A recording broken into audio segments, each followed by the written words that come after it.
Good morning students. अभी हम prokaryotic और यूकैरियोटिक जो हैं सेल जो कोशिकाएं होती हैं उनके बारे में क्या क्या उनमें अंतर हैं, क्या क्या उनमें समानताएं हैं, उसके बारे में अध्ययन करेंगे।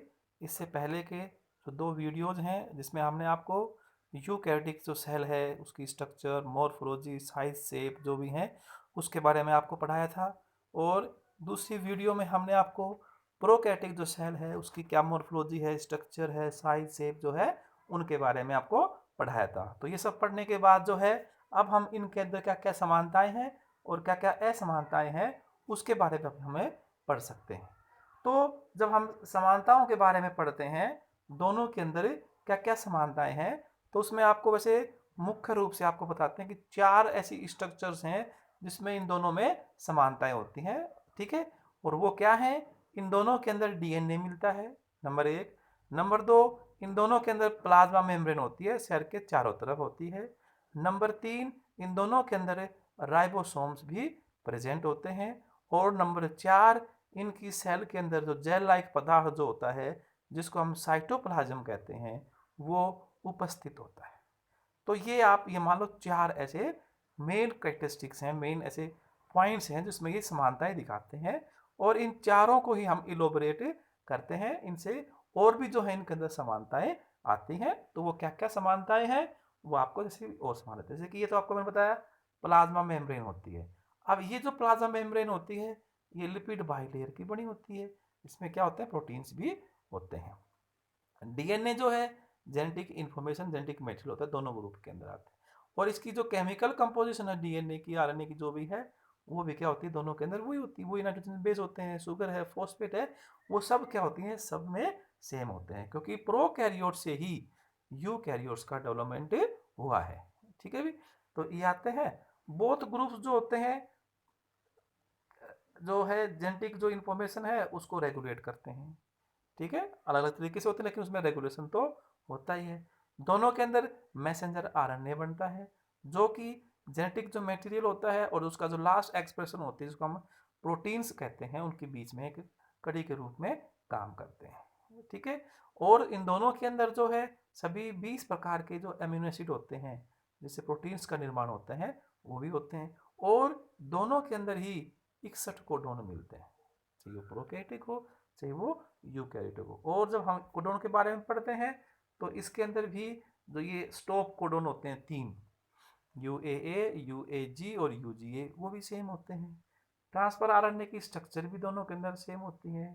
ग्लाइकोलाइसिस और ट्राई कार्बोक्सिलिक एसिड जो साइकिल होती है वो भी प्रोकैरियोट्स में और यूकैरियोट्स के अंदर जो पाथवे जो स्टेप होते हैं वो भी इनके अंदर क्या होते हैं, सेम होते हैं। दोनों के अंदर ही एटीपी जो है एनर्जी करेंसी के रूप में काम करती है, यानी कि अपनी एनर्जी को वो एटीपी के रूप में स्टोर करते हैं। और एटीपी का जो निर्माण होता है जिसे हम केमियो ऑस्मोटिक सिंथेटिक थ्योरी भी कहते हैं, जिसके द्वारा उसमें क्या होता है कि प्रोटॉन यानी कि एच आयन ग्रेडियंट बनता है और उसकी वजह से जो मूवमेंट होता है तो उससे एटीपी का निर्माण होता है। 3 एच आयन के पास होने से एक एटीपी का निर्माण होता है। तो ये भी इन दोनों के अंदर सेम होती है।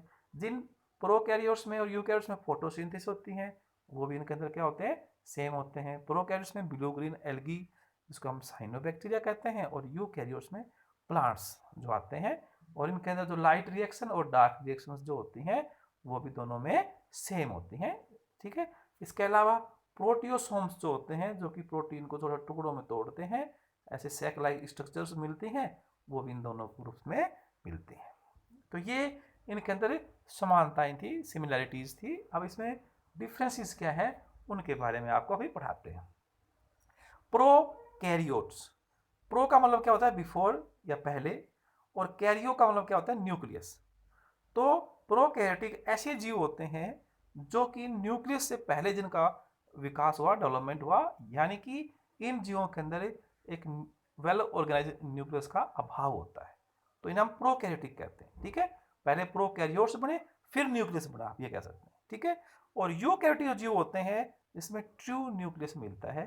ट्रू का मतलब ये होता है कि जिसमें जो जेनेटिक मटेरियल होता है उसके चारों तरफ एक न्यूक्लियर मेम्ब्रेन प्रेजेंट होती है, जो उसको सेल के अंदर उसके अंदर ये प्रेजेंट होती है, तो उसको हम क्या बोलते हैं, यूकैरियोट्स कहते हैं। प्रोकैरियोट्स जो है 3.5 बिलियन ईयर्स अगो जो है इनका डेवलपमेंट हुआ है, बहुत ही प्रीमिटिव है। प्रो का मतलब ये हम कह सकते हैं प्रीमिटिव प्रकार के हैं, जबकि ये जो यूकैरियोट्स हैं ये तो सिर्फ 1.2 बिलियन ईयर्स अगो पहले डेवलपमेंट हुए हैं, ये भी एडवांस फॉर्म के अंदर ही आते हैं। प्रोकैरियोट्स जो होते हैं यूनिसेलुलर होते हैं, जबकि यूकैरियोट्स जो होते हैं वो यूनिसेलुलर भी होते हैं, ए सेलुलर भी होते हैं और मल्टी सेलुलर भी इसको हम कहते हैं। इसको यूनिसेलुलर जगह ए सेलुलर जो होता है वो एकदम सही रहता है, ठीक है। प्रोकैरियोट्स में न्यूक्लियस नहीं होता है। तो प्रोकैरियोट्स जो होते हैं उनके अंदर मेम्ब्रेन बाउंड जो ऑर्गेनेलिज होती हैं, जैसे कि भाई न्यूक्लियस है, mitochondria, Golgi body, chloroplast, lysosome, peroxisome, endoplasmic reticulum, ये सब अब्सेंट होते हैं, और यूकैरियोट्स में ये सभी प्रेजेंट होते हैं, ठीक है। और प्रोकैरियोट्स के अंदर जो है जेनेटिक मटेरियल जो है सिंगल क्रोमोसोम का बना होता है, एक ही क्रोमोसोम होता है जो कि साइटोप्लाज्म में रहता है, सेल के बीच में रहता है, ठीक है। प्रोकैरियोट्स के अंदर जो होता है जेनेटिक मटेरियल जो क्रोमोसोम होते हैं वो एक से ज़्यादा उसमें क्रोमोसोम के रूप में वो प्रेजेंट रहता है, और ठीक है भी। और इनका जो जेनेटिक मटेरियल होता है वो सेल के अंदर ही रहता है, साइटोप्लाज्म में ही रहता है, लेकिन जो यूकैरियोट्स होते हैं उसमें वो कहाँ मिलता है, न्यूक्लियस के अंदर मिलता है, ठीक है। इसके अलावा सेल डिवीजन जो होती है उसमें माइटोसिस और मियोसिस का अभाव होता है प्रोकैरियोट्स में। यूकैरियोट्स में वो क्या होते हैं, प्रेजेंट होते हैं। न्यूक्लियोलस एक काफ़ी महत्वपूर्ण स्ट्रक्चर होती है, जैसे आर डीएनए बनता है तो यहाँ पर ये होता है, इसके अंदर क्या होता है ये यूकैरियोट्स में प्रेजेंट होता है।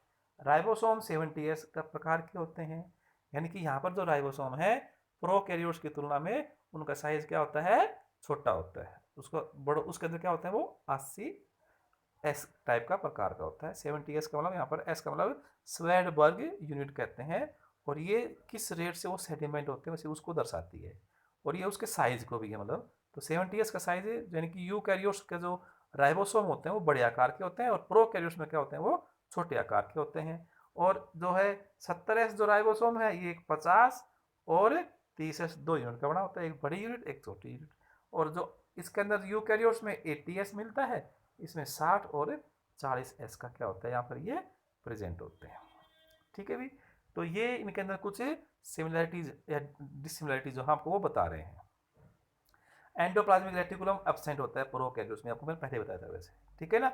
तो प्रोटीन सिंथेसिस जो राइबोसोम होते हैं वो कहाँ पर होते हैं, या तो साइटोप्लाज्म में होते हैं, या फिर वो जो प्लाज्मा मेम्ब्रेन जो होती है उसके साथ अटैच होते हैं। जबकि यूकैरियोट्स में ये जो राइबोसोम होते हैं ये एंडोप्लाज्मिक रेटिकुलम के ऊपर होते हैं, और इसीलिए उसे हम रफ एंडोप्लाज्मिक रेटिकुलम में कहते हैं, ठीक है भी। तो वहाँ पर भी होते हैं, और कुछ साइटोप्लाज्म के अंदर फ्री भी होते हैं राइबोसोम बहुत। इंटरनल मेम्ब्रेन सिस्टम जो होता है वो यहाँ प्रोकैरियोट्स में नहीं मिलता है, यानी कि अंदर की जो सेल ऑर्गेनेज होती ही नहीं इसके अंदर, तो ये सिस्टम भी कहाँ से मिलेगा। जबकि इनके अंदर जो है सेल ऑर्गेनेज जो होती हैं सिंगल या डबल मेम्ब्रेन से क्या होते हैं वो कवर्ड होते हैं, इसलिए यहाँ पर ये भी मिलते हैं। प्रोकैरियोट्स के जो फ्लैजिला होते हैं वो बिल्कुल सिंपल उनकी संरचना होती है, और उनमें फ्लैजिलिन प्रोटीन का मिलके क्या होते हैं वो बने होते हैं। और ये जो फ्लैजिलिन प्रोटीन होता है, जो कि यहाँ पर जो यूकैरियोट्स में जो फ्लैजिला होते हैं उसमें 9+2 अरेंजमेंट्स होती है, ठीक है। 9 माइक्रोट्यूब्यूल्स होते हैं और 2 बिल्कुल क्या होते हैं सेंटर में होते हैं, तो ऐसी व्यवस्था जो होती है माइक्रोट्यूब्यूल्स की होती है, ठीक है। तो माइक्रोट्यूब्यूल्स मिलते हैं यूकैरियोट्स में, और उसमें नहीं मिलते हैं, उसमें क्या मिलता है फ्लैजिलिन प्रोटीन मिलते हैं, ठीक है। सेल वॉल जो होता है प्रोकैरियोट्स के अंदर वो म्यूरिन की म्यूकोपेप्टाइड्स म्यूकोपोलिसैकेराइड जिसको हम बोलते हैं उनकी मिलके बने होती हैं, जबकि यूकैरियोट्स के अंदर जो होती है उनकी जो सेल वॉल होती है वो सेलुलोज की या काइटिन की बनी होती है, ठीक है। ये हैप्लॉइड होते हैं प्रोकैरियोटिक, हमें पता है क्योंकि सिंगल सेट ऑफ क्रोमोसोम होते हैं इनके अंदर, तो ये हैप्लॉइड होते हैं। और ये हैप्लॉइड डिप्लॉइड पॉलीप्लॉइड इसमें सब वैरायटी होती है। प्रोकैरियोट्स में प्लाज्मिड्स मिलते हैं जिसको हम एक्स्ट्रा क्रोमोसोमल जेनेटिक मटेरियल होता है जो कि सेल के अंदर मिलता है, और ये आपको बताया था भी उस सेल के जीवित रहने के लिए आवश्यक नहीं होते हैं, लेकिन अगर वो प्रेजेंट होते हैं तो उनसे उनको कुछ एक्स्ट्रा एडवांटेज मिलती है। एंटी जो बायोटिक्स होती हैं उनके प्रति रेजिस्टेंस है, कोई और रेजिस्टेंस होती है, ये सारी क्या होती हैं इन प्लाज्मिड से ही मिलती हैं। तो यूकैरियोट्स में प्लाज्मिड से एब्सेंट होते हैं, ठीक है भी। आगे जो है प्रोकैरियोट्स जो होते हैं उनका जो साइटोस्केलेटन जो सिस्टम होता है, माइक्रोट्यूब्यूल है, माइक्रोफिलामेंट, सब इसके अंदर होते हैं, वो अब्सेंट होता है। यूकैरियोट्स में क्या होता है, वो प्रेजेंट होता है। सेक्सुअल रिप्रोडक्शन भी यहाँ पर नहीं होती है, जिसको हम क्या बोलते हैं, वैसे 3 तरीके से होती है, ट्रांसफॉर्मेशन, कंजुगेशन और ट्रांसडक्शन होती है, जिसमें जेनेटिक मटेरियल का एक्सचेंज होता है, ये इस प्रकार की होती है। जबकि यूकैरियोट्स के अंदर जो होता है, सेक्सुअल रिप्रोडक्शन में प्रेजेंट होती है, ठीक है। और उसी से क्या होता है, जेनेटिक एक्सचेंज होता है उनके अंदर, ठीक है ना। मियोसिस के द्वारा जो गैमीट बनते हैं, जाइगोट बनता है, तो ये सब उसके अंदर ये आती हैं। प्रोकैरियोट्स में मिजोसोम्स के द्वारा क्या होती है, रेस्पिरेशन होती है। और यूकैरियोट्स में क्या होते हैं भी, माइटोकॉन्ड्रिया होते हैं, ठीक है। प्रोकैरियोट्स में क्लोरोप्लास्ट और माइटोकॉन्ड्रिया भी नहीं होते हैं, जबकि यूकैरियोट्स में ये प्रेजेंट होते हैं। फोटोसिंथेसिस जो होती है, ये साइटोप्लाज्म के अंदर एक थाइलेकोइड्स मिलते हैं, वहां पर मेमोरी सिस्टम होता है, वहां मिलता है। जबकि यूकैरियोट्स में क्या होती है, क्लोरोप्लास्ट होता है, ठीक है भी। इसमें उसके भाग होते हैं, जिसको स्ट्रोमा भी कहते हैं, और ग्रेना, 2 भाग होते हैं इसके अंदर। तो वहां पर जो इसकी लाइट और डार्क रिएक्शन जो होती हैं, वो वहां पर होती हैं, ठीक है। तो यहाँ पर भी मिलते हैं, यहाँ पर भी। नाइट्रोजन फिक्सिंग जो है, ये प्रोकैरियोट्स के अंदर ही मिलता है, यूकैरियोट्स में ये एबिलिटी नहीं होती है। साइक्लोसिस, या जिसको हम साइटोप्लाज्मिक स्ट्रीमिंग मूवमेंट कहते हैं, वो यहाँ पर नहीं होता है। और यूकैरियोट्स जो होते हैं, उनके अंदर ये मूवमेंट्स होते हैं, साइटोप्लाज्मिक स्ट्रीमिंग मूवमेंट्स होते हैं। सेल साइकिल जो है, वो 20 या 60 मिनट की होती है लगभग, ठीक है ना। और इनके अंदर जो होती हैं, हाईली वेरीज होती हैं। रैपिडली डिवाइडिंग सेल के अंदर क्या होती है, 24 आवर्स होती हैं, ठीक है। और प्रोकैरियोट्स के अंदर ट्रांसक्रिप्शन और ट्रांसलेशन एक कंटिन्यूस प्रोसेस होते हैं, चलते रहते हैं। ट्रांसक्रिप्शन हुआ, फिर उसका तुरंत पीछे से क्या होता है, ट्रांसलेशन होता रहता है। जब तक ट्रांसलेशन पूरा नहीं होता है, ट्रांसलेशन भी शुरू हो जाता है। जबकि यूकैरियोट्स के अंदर ऐसा नहीं होता है, क्योंकि ट्रांसक्रिप्शन जो होता है, वो न्यूक्लियस में होता है।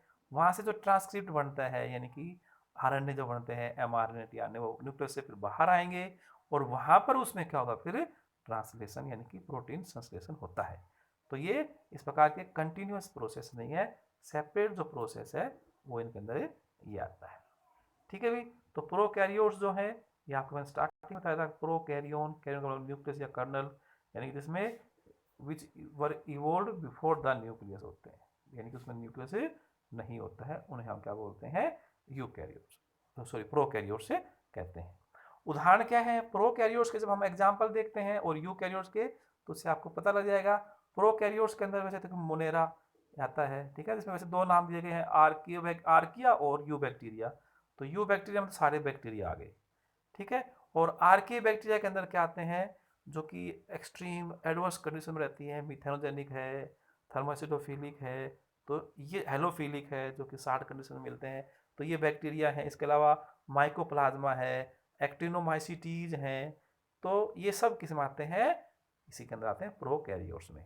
तो इसके बाद जो ग्रुप आता है, जिसमें हम प्रोटिस्टा से ऑनवर्ड्स सभी जो ग्रुप होते हैं, वो सभी किस में आते हैं, यूकैरियोट्स में आते हैं। प्रोटिस्टा है, ठीक है ना भी। तो 5 किंगडम सिस्टम मान लो जो भी है, उसमें से मोनेरा जो है, वो ही प्रोकैरियोटिक है, बाकी सब क्या होते हैं भी, यूकैरियोट्स हैं। तो ये भी बच्चों प्रोकैरियोट्स में और यूकैरियोट्स में क्या क्या डिफरेंस है भी, ये आपको अभी हमने पढ़ा दिया भी। धन्यवाद।